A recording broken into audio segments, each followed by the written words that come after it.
ईश्वर की प्यारी संतानों के रूप में मेरे निज आत्मा,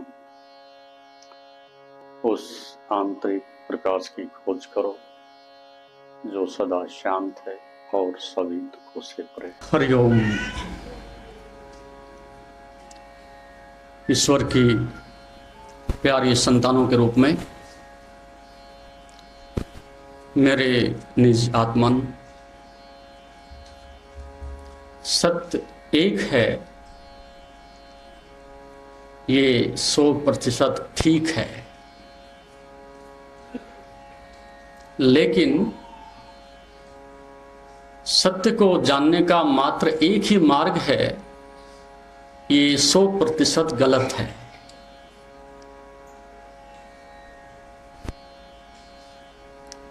बहुत बहुत मार्गों से उस अस्तित्व को, उस परम आनंद को, उस ज्ञान को अतीत से लेकर के अब तक मनुष्य उस शिखर को प्राप्त करने के लिए उन मार्गों से उस शिखर तक पहुंचता रहा है। लक्ष्य एक है, प्राप्त करने के साधन बहुत सारे हैं, और उसमें से यदि हम उनको सीमित और सीमित करते चले जाएं तो पूरे विश्व को, उसकी विचारधारा को हम दो भागों में बांट सकते हैं। एक विचारधारा योग की है और एक दूसरी विचारधारा सांख्य की है।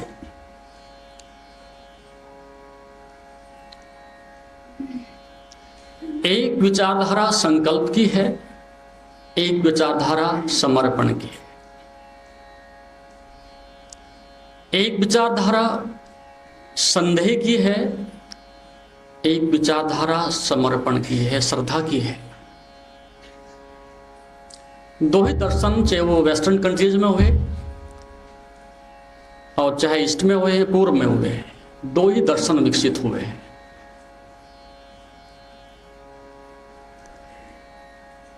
और उसमें जब संदेह शिखर पर होता है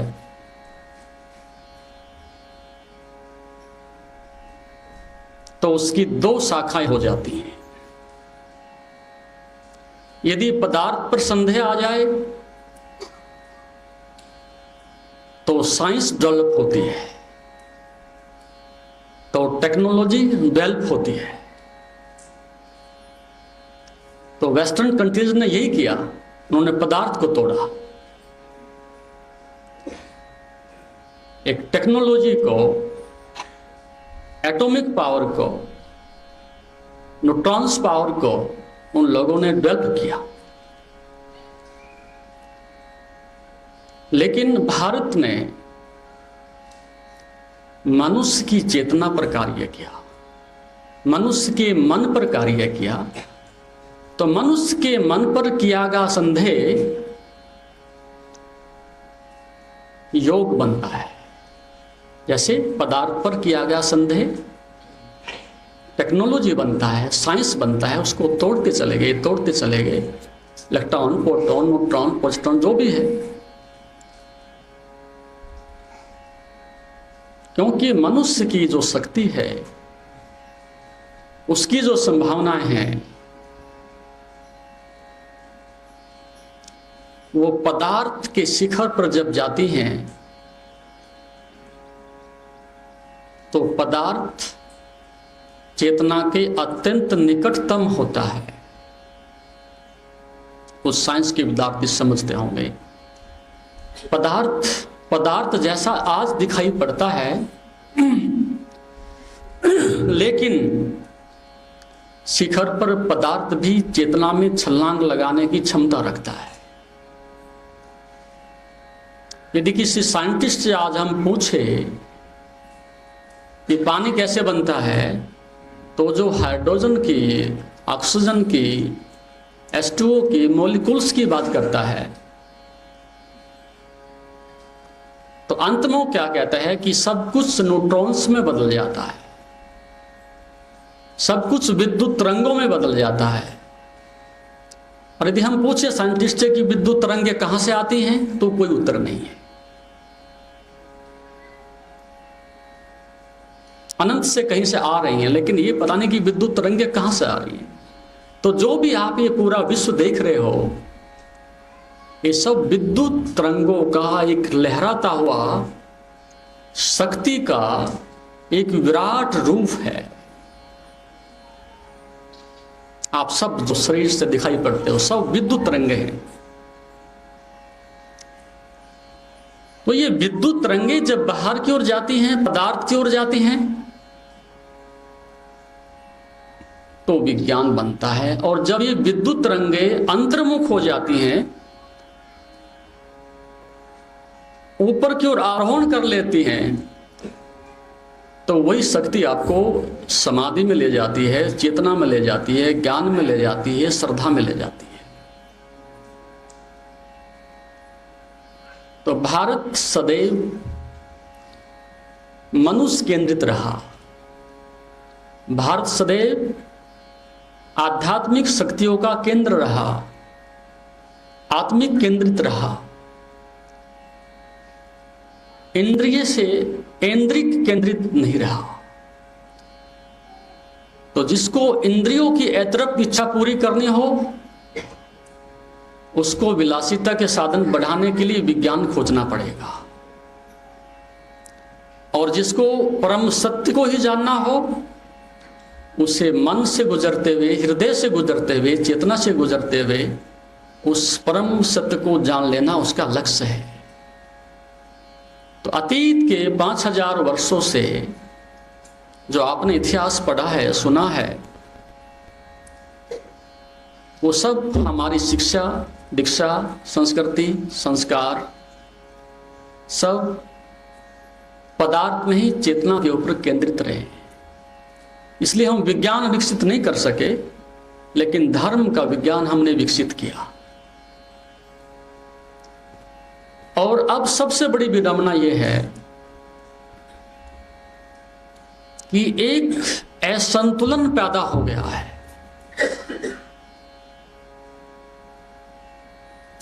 असंतुलन पैदा यह हो गया है, एक आदमी के पास पदार्थ ही पदार्थ है, पूरा मेटेरियलिस्टिक है, चिंतन ही चिंतन है, तारक ही तारक है, संदेह ही संदेह है, और उसका हृदय सुकड़ करके छोटा सा हो गया है। उसकी भावनाएं बिल्कुल मृत हो गई हैं, उसकी संवेदनशीलता, उसका प्रेम बिखर गया है। यदि हम रावण को रावण कहते थे, रावण के दो अर्थ यही होते हैं। रावण का मतलब कुछ नहीं होता, और कुछ लोगों को शायद बुरा भी लग जाए। रावण का अर्थ केवल इतना ही था, जो व्यक्ति धन और स्त्री के पीछे अपना सर्वस्व दांव पर लगा सकता था। और रावण ने क्या किया? रावण की पराजय या रावण के विषय में जो भी हुआ, और रावण धन और स्त्री दोनों का संग्रहालय संग्रहित करता रहा, इसलिए उसको रावण कहते थे। और अधिकांश आज भी हम में से दुर्भाग्यशाली लोग दो ही वस्तुओं को संग्रहित करने में लगे हुए हैं। दिशा हमारी वही है, लेकिन कोई हमें रावण कह दे तो बहुत पीड़ा होती है, बहुत दुख होता है। तो हमारा उद्देश्य वही, रास्ता हमारा वही है।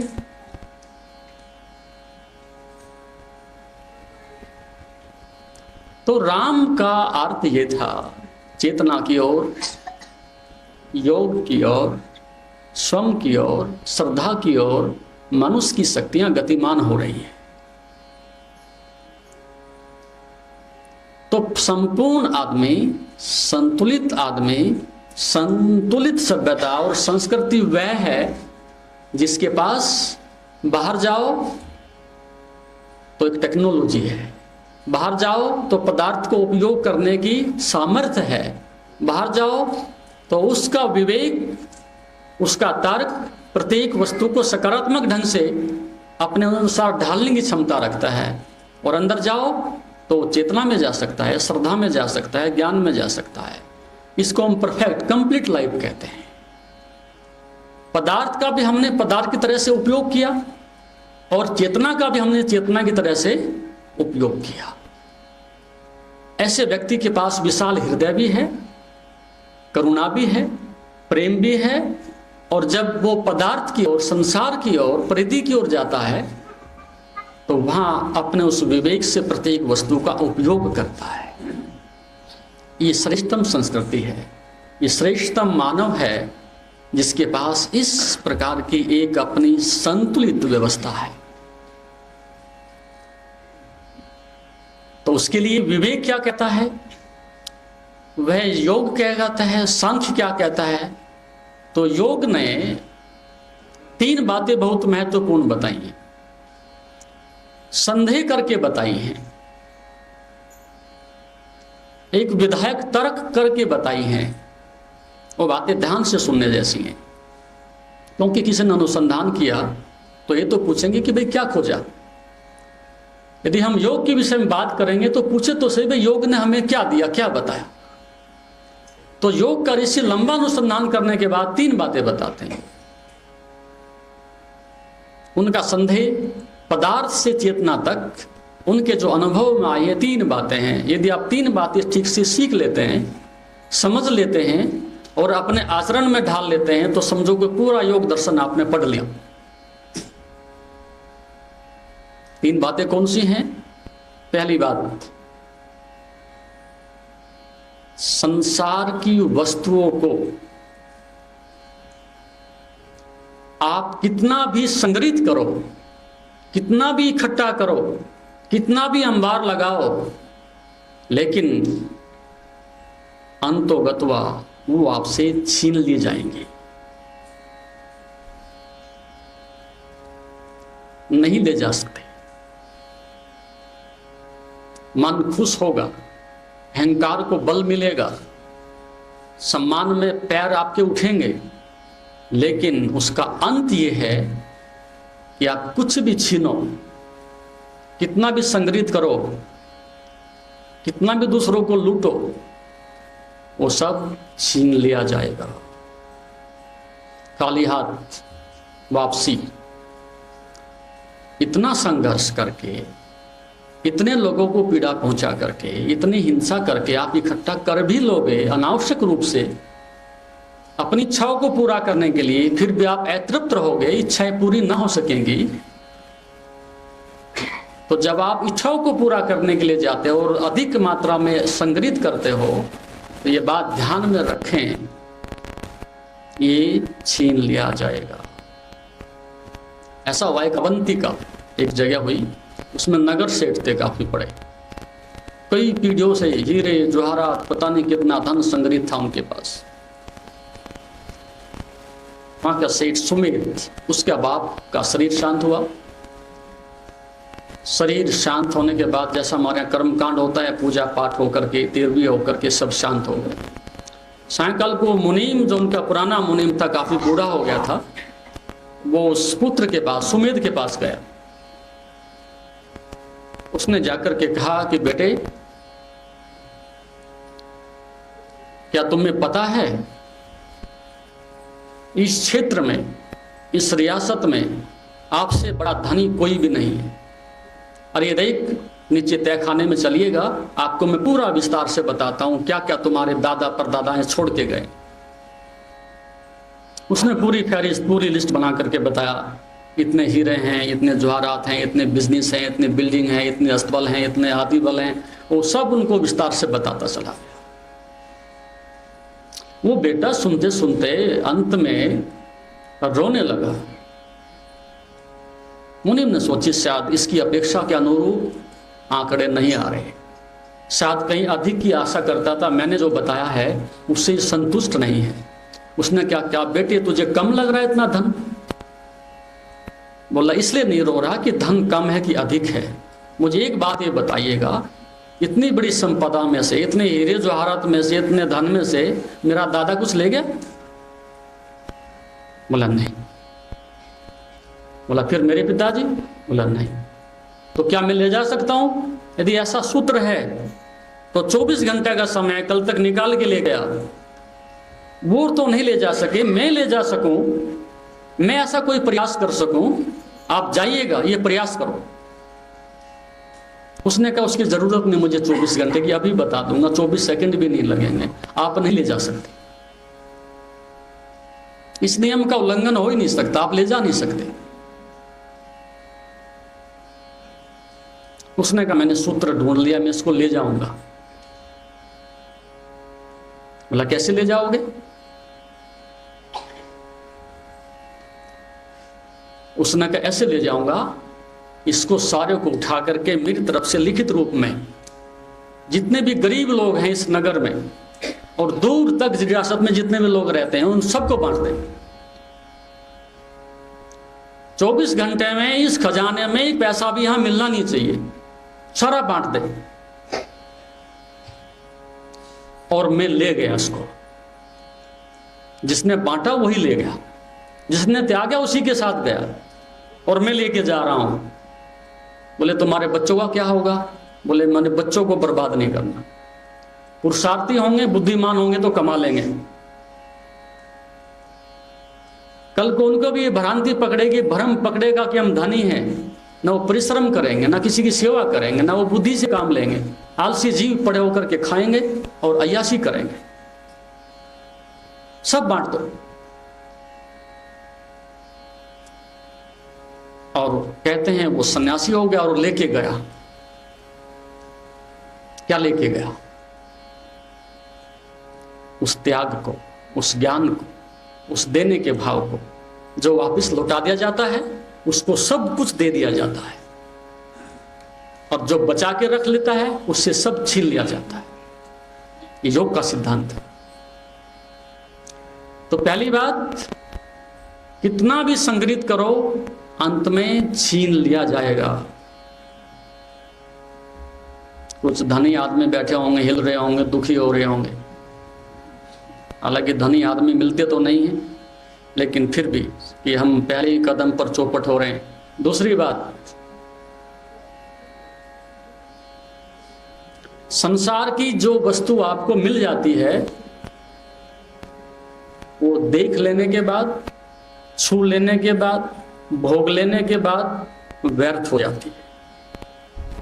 क्या करोगे? जब तक पद पर नहीं थे बहुत बड़े थे, जब तक धन नहीं था लगता था कि पता नहीं कौन सा मोक्ष मिल जाएगा, जब तक गृहस्थ में नहीं थे पता नहीं कौन सा आनंद बरस जाएगा। कितनी इच्छाएं थी ऐतरत जिसको परमात्मा ने आपकी पूरा नहीं किया है। कितने सपने आप लोगों ने देखे जिनको पूरा नहीं किया गया है। लेकिन सायंकाल आते आते सब मुरझा जाता है, सब नीरस हो जाता है, सब बासी हो जाता है और उसमें से एक भोग की दुर्गंध आने लगती है। एक अहंकार की असफलता उसमें झलकने लगती है कि हार तो गए, लेकिन कहें कैसे दूसरों से कि हम हारे हुए लोग हैं। फिर हम जीतने का ढोंग करते हैं, जीतने का दिखावा करते हैं, बाहर अनेक प्रकार की भाव भंगिमाएं बनाते हैं कि जीते हुए लोग हैं, हारे हुए नहीं हैं। चाहे हम गाड़ी से दिखाएं, मकान से दिखाएं, कपड़ों से दिखाएं, किसी प्रकार से दिखाएं, लेकिन कैसे स्वीकार करें कि हम हारे हुए लोग हैं? कुछ ना कुछ दिखाना पड़ता है। लेकिन उनके चेहरे की निराशा, जिंदगी की असफलता और उनके दुख और तनाव इस बात को दर्शाते हैं कि हारे हुए लोग हैं। तो जिसको मिल जाता है उसके लिए व्यर्थ हो जाता है, और जिसको नहीं मिला, जो पड़ोसी अभी किनारे पर बैठा है, उसको सम्मोहन बराबर घेर रहा है कि काश ये स्वर्ग हमें भी मिल जाता। अब वो उस जाल में फंसने के लिए किनारे पर खड़ा हुआ है और इतनी बड़ी प्रतिभा उसके पास नहीं, इतना बड़ा विवेक इसके पास नहीं कि हारे हुए लोगों को वो देख ले। जब इनसे कुछ नहीं हुआ, जब इनको कुछ नहीं मिला, तो उस यात्रा पर मैं क्यों निकलूं? वो कबीर साहब को उनके जो गुरु जी थे, काशी नरेश के कबीर साहब, कई बार झोपड़े पर आते रहे, ब्रह्म चर्चा करते रहे, योग सीखते रहे, ध्यान सीखते रहे, और उन्होंने लंबे समय से प्रयास करके काशी नरेश में बड़ा महल बनाया। स्वाभाविक है, एक गुरु के प्रति आदर होता है, दिखाने का भाव होता है, हमारे चरण के चरण पहुंच जाए एक भाव होता है। उन्होंने कई बार आग्रह किया कि महाराज कबीर से कि एक बार दर्शन तो दें, थोड़ा हमारी नगरी में भी अपने पदार्पण करें। वो स्थगित करते रहे। एक समय आया कि वो इनकार भी नहीं कर सकते। बोला अच्छा चलो देख लेते हैं, और विजिट करने के लिए गए, देखने के लिए गए। पूरे महल में उनको घुमाया, ये ठंडा चश्मा है, ये गर्म चश्मा है, ये सर्दियों के कमरे हैं, ये गर्मियों के हैं, ये एसी लगे हुए हैं, यहाँ पर ये रहते हैं, वहाँ पर ये रहते हैं, वहाँ घोड़े रहते हैं, यहाँ हाथी रहते हैं। वो सब कुछ दिन भर दिखाते रहे। जब वो सायंकाल को थके मांदे उसमें से निकले, कबीर साहब ने ना हाँ ना हूँ, न अच्छा न बुरा, न कुछ सिंपैथी, कुछ नहीं दिखाया, चुपचाप खिसकते रहे उनके साथ। अब आप ही सोचो, आपका कोई मकान देखने आए और आप 1% भी ना कहें कि महाराज कैसा लगा, तो बहुत पीड़ा होती है। दिखाया तो इसलिए था कि महाराज प्रशंसा करेंगे, कपड़े अच्छे पहन के निकलते इसलिए कि लोग कहेंगे पोशाक कहाँ से लाए हो, और गाड़ी बड़ी लेकर निकलते इसलिए पूछते हैं कि यार कौन सी कंपनी है। तो बात तो वही थी कि दूसरे मान लें, दूसरे भले ही ना मानते हो, भले ही पीठ फिरते हो, निंदा भी करते हो, लेकिन प्रयास हमारा यह है कि भी लोग मान लें हमको कि हम साधारण नहीं है। तो राजा था, चोट पहुंची, स्वाभाविक है, कोई प्रतिक्रिया नहीं। फिर उन्होंने पूछा जाते समय, महाराज कुछ तो कहिएगा। उन्होंने कहा कहने जैसा कुछ है नहीं। बोले क्या? कि एक तो दुर्भाग्यपूर्ण बात यह है, ये महल किसी ने भी बनाया हो, कितना भी बड़ा कलाकार हो, वो मरेगा।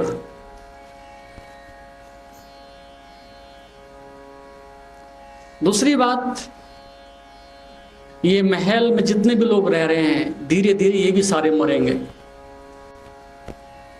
और बनाने वाला भी बनेगा, रहने वाले भी मरेंगे। खुशी की बात क्या है?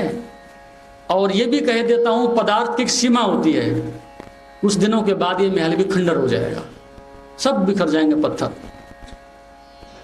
तो किसकी प्रशंसा करो बताओ? बनाने वाले की करूं, रहने वाले की करूं, या इस मकान की करूं जो बिखरने वाला है?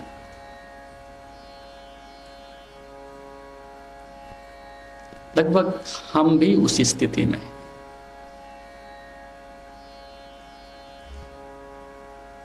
तो दूसरी बात क्या थी? जिनको जो वस्तुएं प्राप्त हो जाती हैं उस समय के बाद व्यर्थ हो जाती हैं। ढो रहे होते हैं, बात अलग है, औपचारिकताएं पूरी कर रहे होते हैं, बात अलग है, लेकिन उससे हम तृप्त नहीं होते, खुश नहीं होते, कुछ और तलाश रहे होते हैं। एक सपना टूटा, दूसरा बुनना शुरू कर देता है मन, और बुन लो थोड़ा सा। और जिनको नहीं मिली वो फिर कल्पनाएं करते हैं, सम्मोहन में होते हैं। और तीसरी बात, अंतिम बात, जो दोनों अनुभव करने के बाद अनुभव हो तो ही तीसरी बात आ सकती है।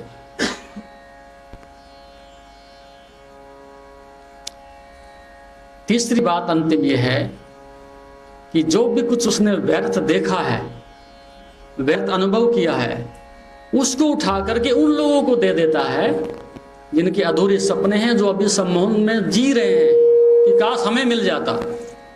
वो उठा के कहते हैं अब तुम ले जाओ उसको हम दानी कहते थे, उसको हम त्यागी कहते थे कि मैंने इतना इकट्ठा कर लिया, अब इसका मुझे प्रायश्चित है इसलिए दान दे रहा हूं, मुझे मोक्ष मिलेगा इसलिए दान नहीं दे रहा हूं, मुझे स्वर्ग मिलेगा इसलिए दान नहीं दे रहा हूं। भाई धन मुझे क्या मोक्ष दे देगा? धन खुद ही दुखी है,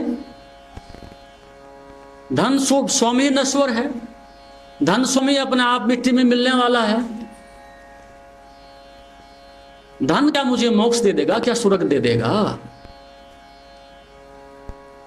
धन ही आदमी को धन की व्यर्थता को जानने के बाद एक ही अनुभव होना चाहिए, जो सच्चा धनी है और समझदार आदमी है, इस बात का प्रायश्चित कर रहा हूं कि सारी बहुमूल्य जिंदगी ये प्रेम, ये शक्ति, ये सब कुछ दांव पर लगा करके ये कंकड़ पत्थर इकट्ठे किए हैं, निकलता कुछ नहीं। जैसे हम बालों में से, रेत में से जो है तेल निकालने की कोशिश करें, अब परासित है, ओवरफ्लो हो गया, अब तुम ले जाओ। ये श्रेष्ठतम दान था। अब हम दूसरे गर्दन दबा के बैठ जाएं, उसके मालिक बन के बैठ जाएं कि तेरे पाप छीन रहे हैं, कि मोक्ष दे रहे हैं, कि स्वर्ग दे रहे हैं, इसलिए दे रहे हैं, उससे कोई संबंध नहीं था। करेंसी है, उसका उपयोग है, हमने देख लिया, अब तुम भी ले जाओ उसको। और ऐसा आदमी मालिक बन जाता है जो छोड़ने की, देने की क्षमता अर्जित कर लेता है। एक तो छीन लिया किसी ने, एक सौते क्यारा ले जाओ, तो वही तो मालिक हुआ। और मालिक कौन है? तो जिसके पास 3 विवेक जिसके हाथ पास में आ गए हैं, जिसने ठीक से उस अंगारों में हाथ डाल दिया है अनुभव के, और सीख लिया है जीवन से कि जीवन बहुत बड़ी संपदा है, जीवन से बड़ी संपदा नहीं हो सकती। उससे बड़ी संपदा कहां लाओगे? ऐसा हुआ, सुबह सुबह एक आदमी रोता हुआ जा रहा था, फकीर को मिल गया, यार सुबह सुबह देखो सूर्य उदित हो रहा है, पक्षी चहचहा रहे हैं, ठंडी हवा बह रही है, ऐसी कौन सी आफत आ गई तुम्हारे ऊपर कि तुम सुबह सुबह रोने से शुरू कर रहे हो? बोला, जिंदगी में देख लिया कुछ नहीं, यहाँ तो लुटेरे लुटेरे हैं, यहाँ तो सब प्रकार से जो है दुख ही दुख है, नरक ही नरक है। अब आत्महत्या करने जा रहा हूं, सुसाइड करूंगा, सामने नदी है उसमें डूबूंगा। उसने कहा, भैया ऐसा मत कर, कोई तुम्हें हंसता हुआ भी तो दिखाई पड़ता होगा। बोले, हंसते होंगे, मुझे तो सब रोते हुए दिखाई पड़ते हैं, क्योंकि जो हम होते हैं वही दूसरों में हम झांकते हैं, वही दिखाई पड़ने लगते हैं। बोला, ऐसा मत कर, अभी भी बहुत संभावना है और तेरे पास अभी भी बहुत कुछ बहुमूल्य है, एक अवसर दे, स्थगित कर, अभी फांसी मत लगा, मरना है तो कल मर जाना, उसमें क्या बात है। कि मेरे एक मित्र हैं, पड़ोसी राजा हैं, उनके पास लेके चलता हूं, शायद आप में से कुछ मिल ही जाए, शायद आपकी कुछ मदद ही कर दे। उसने कहा, चलो चलते हैं, साधु में विश्वास कर लेते हैं। दरबार में गए, उसको बाहर बैठाया, वो अंदर गए, राजा से मिले। उसने कहा, ऐसे ऐसे एक आदमी मेरे साथ है और तुम चाहो तो उसकी बड़ी सुंदर आंखें हैं, वो आंखें दे सकता है, राज्य में तुम्हारे काम आ सकती है, किसी और के काम आ सकती है, वो आंखें दे देगा। कितनी कीमत दे दोगे? एक आंख की कीमत बताओ पहले, कि 1 लाख रुपए दे देंगे। वो साधु बाहर आया, उसने पूछा, मित्र मैंने बात कर ली है, समाधान हो गया, तुम धन ही चाहते थे ना भाई, संसार उजड़ गया, गृहस्थ उजड़ गया, बच्चे उजड़ गए, कोई साथ नहीं देता, धन होता तो लोग सेवा भी करते, वो हल होगी समस्या, तुम्हारी एक आंख ले ली जाएगी और 1 लाख रुपए मिल जाएंगे, निकाल देंगे एक आंख तुम्हारी। तुमने पागल समझ रखा मुझे, क्या मूड समझ रखा मैं कि आंख दे दूंगा? उसने कहा, होश रख भले आदमी, अभी तो 2 घंटे पहले जिंदगी दे रहा था, अब तुझे क्या इस बात का होश आया है, इस बात का पता चला है कि एक आंख भी बहुत कीमत होती है? इतना मूड थोड़ा कि मैं आंख दे दूंगा।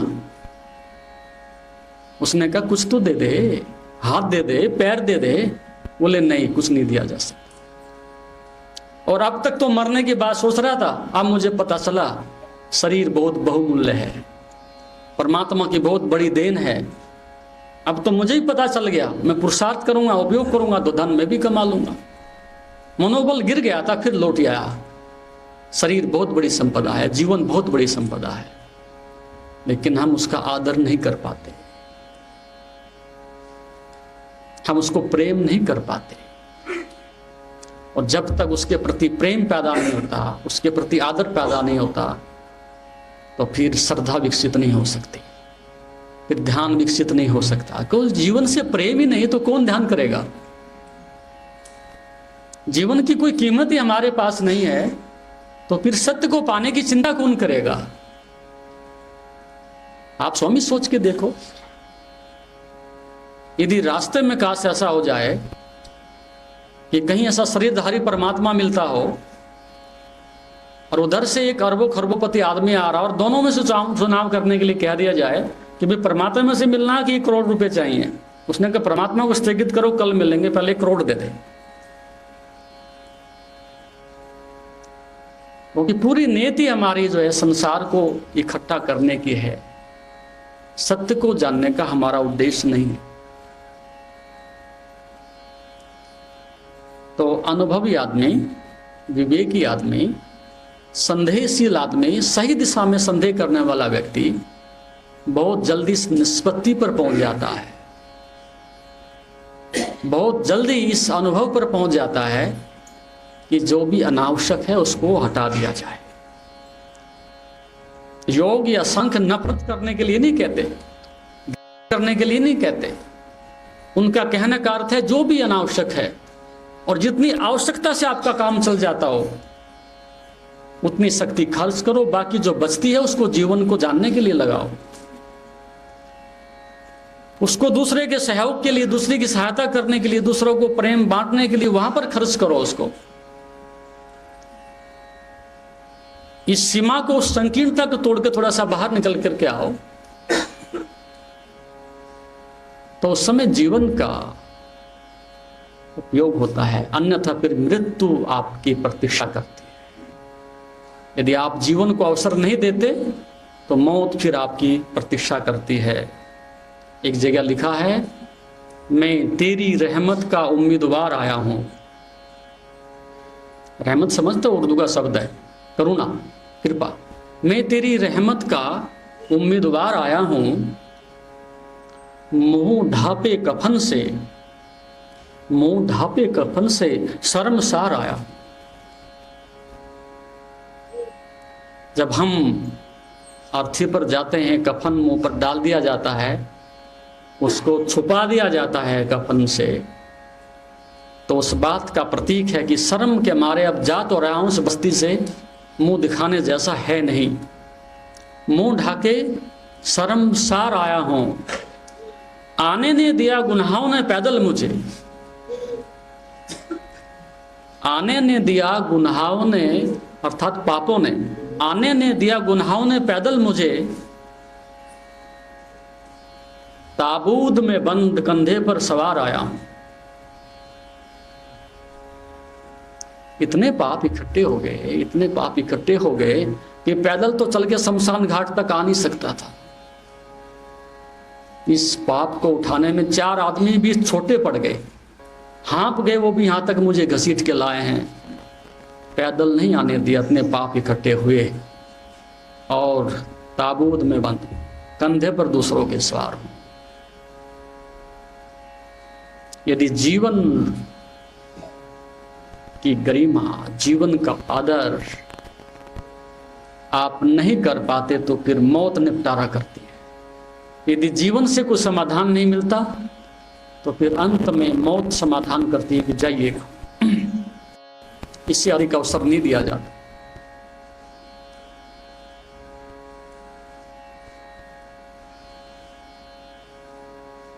तो जिंदगी ऐसे ही सस्ते में, व्यर्थ में चली जाती है, चली जा रही है, चारों ओर से चली जा रही है।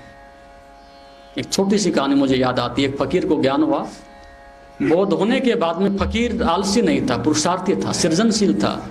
उसके मन में इस प्रकार का भाव नहीं था कि लोगों से मांगो और खाओ और सो जाओ। फकीर के मन में था पुरुषार्थ करूंगा, दूसरों पर निर्भरता नहीं रखूंगा। उसने एक नाव खरीदी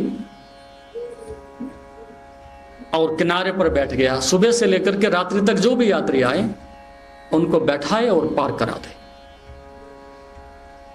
उनकी मर्जी, 1 पैसा 2 पैसा वो दे जाए ठीक है, नहीं दे जाए तो भी ठीक है, लेकिन इतना आता था कि आराम से उसकी आजीविका चलती थी। 2 रोटी खाए और मुक्त रहे, भजन करे, शांत रहे।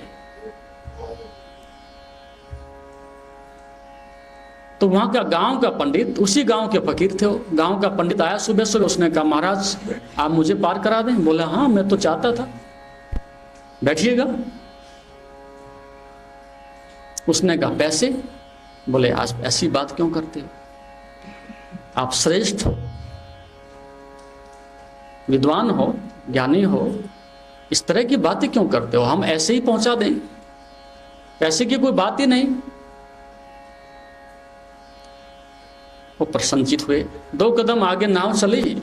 और पंडित जी पूछते हैं वो महात्मा से कि कोई 2 आखर पढ़े भी हो, 2 आखर पढ़े भी हो? अब पढ़े होते या ना पढ़े होते ये बात महत्वपूर्ण नहीं थी,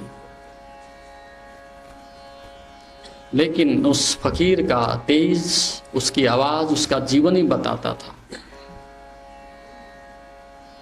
फिर भी उसने कहा, ज्ञानी था इसलिए कहा, हाथ जोड़े, विनम्रतापूर्ण भाव से कहा, महाराज हम कहाँ, हम तो गांव के गंवार हैं, हम क्या जानते हैं, हम तो कोई पढ़े लिखे नहीं, कुछ नहीं जानते। चुप हो गए वो। 2 कदम आगे चले। उसने फिर पूछा कि कुछ मैथमेटिक्स भी जानते हो? क्योंकि पैसे तो आते होंगे, नाव में लोग देते होंगे, जब नहीं पढ़े तो मैथमेटिक्स, गणित तो कुछ ना कुछ आता होगा, हिसाब किताब कर लेते होंगे। उसने बोला कुछ ऐसा है ही नहीं जोड़ने के लिए, 2-4 पैसे आते होंगे, उतने से आजीविका चल जाती है, कोई जोड़ने की जरूरत नहीं पड़ती, कोई मैथमेटिक्स की जरूरत नहीं।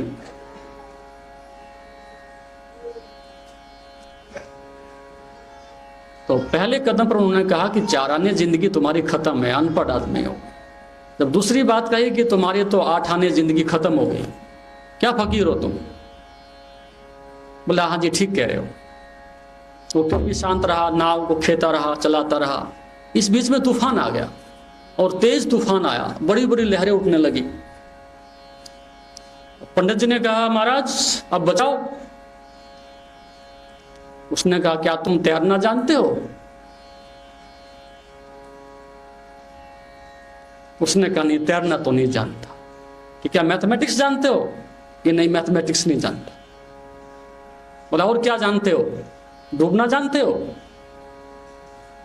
बोले अब तर्क देने की जरूरत नहीं, यहां से निकालने का रास्ता बताओ।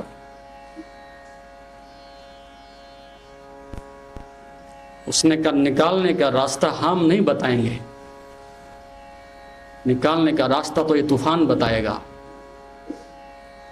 हम तो अनपढ़ गंवार, कुछ नहीं जानते, और आप सर्व ज्ञानी हो, सब ज्ञाता हो, सब अनुभवी हो, और ये नाव तो अब डूबेगी, अब ये बच नहीं सकती।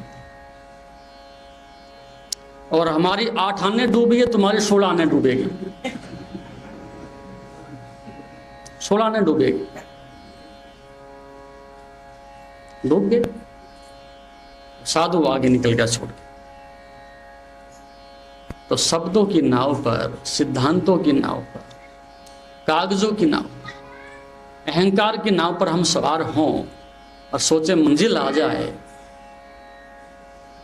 कभी भी नहीं आती। इस नाव पर संदेह आना चाहिए, जिसमें छिद्र छिद्र हैं,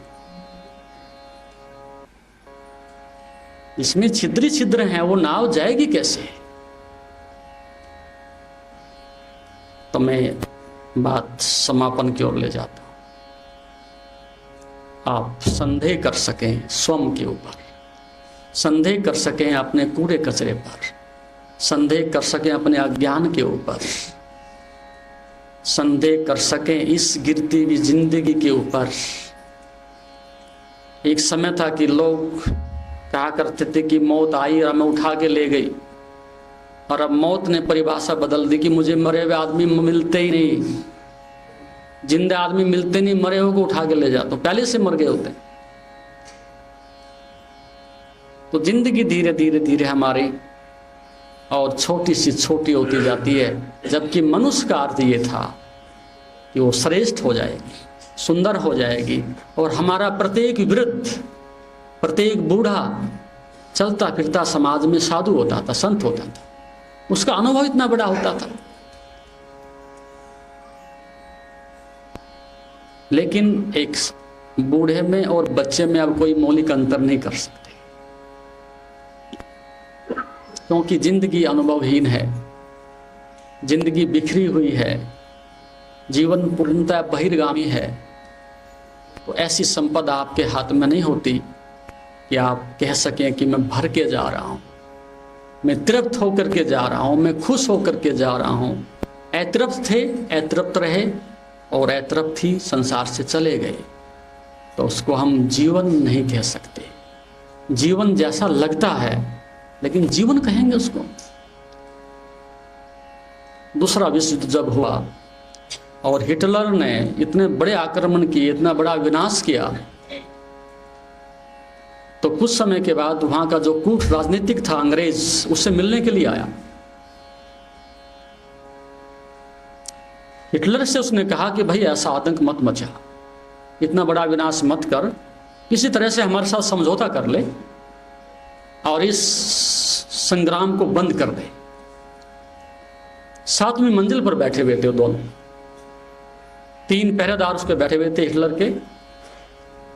उसने कहा अंग्रेज से आंखें निकालते हुए, क्या सोचते हो, युद्ध बंद कर देंगे, विनाश कर देंगे सबका, सब तहस नहस करना है, कोई समझौता नहीं होता। मेरी शक्ति का तुम्हें पता है?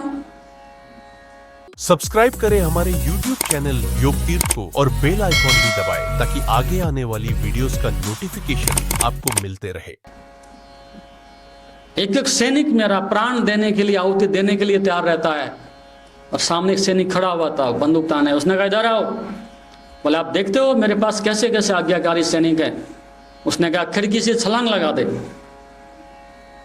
7वीं मंजिल की बात थी, 1 सेकंड नहीं लगा, झट से खिड़की से बाहर। अंग्रेज के पसीने पसीने हो गए। वास्तव में इस आदमी की प्रतिभा, इसका आदेश, इसका डिसिप्लिन, इसके अनुयायी। उसने कहा इतना ही नहीं, दूसरे से भी कहा देता हूं। तुमने सोचा होगा, दूसरे से कहा कि खिड़की से बाहर निकल जाओ, छलांग लगाओ,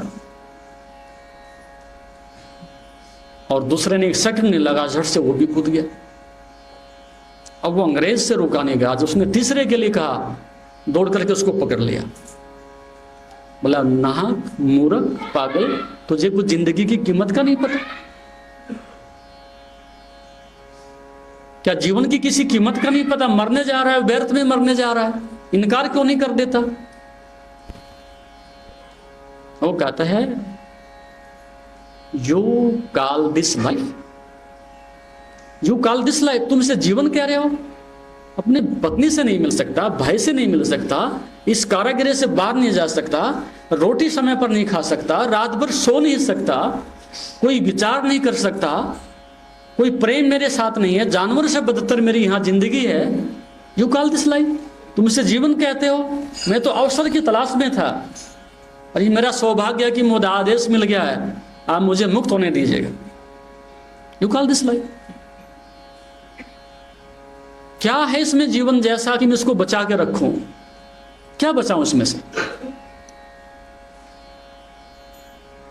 हम में से अधिकांश ठंडे दिमाग से, विवेक से बैठ करके सोचेंगे तो ये प्रश्न पैदा हो सकता है, यू कॉल दिस लाइफ,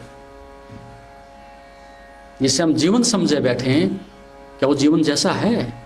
कोई सौंदर्य है, कोई गरिमा, कोई करुणा, कोई प्रेम, कोई सेवा, कोई त्याग, कोई सहानुभूति? नहीं, बस स्वार्थ ही स्वार्थ है, स्वार्थ ही स्वार्थ है, स्वार्थ ही स्वार्थ है। इसे हम जीवन की परिभाषा नहीं कह सकते। तो सांख्य और योग दोनों ने शिखर को छुआ है। एक ने मन पर संदेह किया, योग की शिखर पर पहुंचा। श्रद्धा, हृदय पर संदेह किया, योग के शिखर पर पहुंचा। समर्पण के शिखर पर पहुंचा। पदार्थ पर संदेह करके विज्ञान के शिखर पर पहुंचा है। तो वो शक्ति है, डायनेमिक है, उसको आप जिधर भी भेजोगे वो शिखर को छू लेती है। तो सही दिशा में गया हुआ साइंटिस्ट भी कल योगी बन सकता है, क्योंकि 1 कदम दूर है, ज्यादा दूरी नहीं है, वो योगी बन सकता है। और भक्त जब शिखर पर होता है तो जहां से पदार्थ समाप्त होता है वहां से भक्त का पहला कदम होता है। उसका समर्पण, उसकी श्रद्धा, उसकी करुणा उसको वहां ले जाती है। तो हम इस प्रकार का एक सामंजस्य, एक संतुलन अपने जीवन में खड़ा करें। समय आए हम संदेह का भी लाभ उठाएं, समय आए हम श्रद्धा का भी उपयोग करें, समय आए हम मस्तिष्क का भी उपयोग करें, समय आए हम अपने श्रद्धा का, हृदय का भी उपयोग करें, और चले बेती हम आगे बराबर बढ़ते चले जाएं, तो जीवन का शिखर आपको छू लेगा। जीवन क्या है, उसका रस क्या है, वो स्वाद आपको पकड़ लेगा।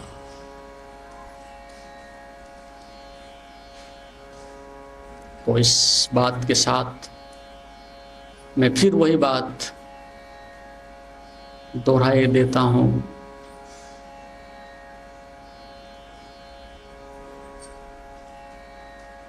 कि इस चक्की पर खाते चक्कर, इस चक्की पर खाते चक्कर, मेरा तन मन जीवन जर्जर, मेरा तन मन जीवन जर्जर, हे कुंभकार। परमात्मा के लिए संबोधित किया जा रहा है, हे कुंभकार, अब मत मेरा निर्माण करो, अब मत इस मिट्टी को हैरान करो। जी लिया जीवन को, देख लिया जीवन को, देख लिया संसार को, हर चीज से तृप्त हो गया हूं, और अब आवागमन का विस्तार नहीं चाहता हूं। और आपकी 60 साल की आयु हो जाए कि 100 वर्ष की हो जाए, और बूढ़े से बूढ़े आदमी को भी जाके पूछें, भैया क्या इरादा है, बोला जी शतक तो लगा के ही रहूंगा।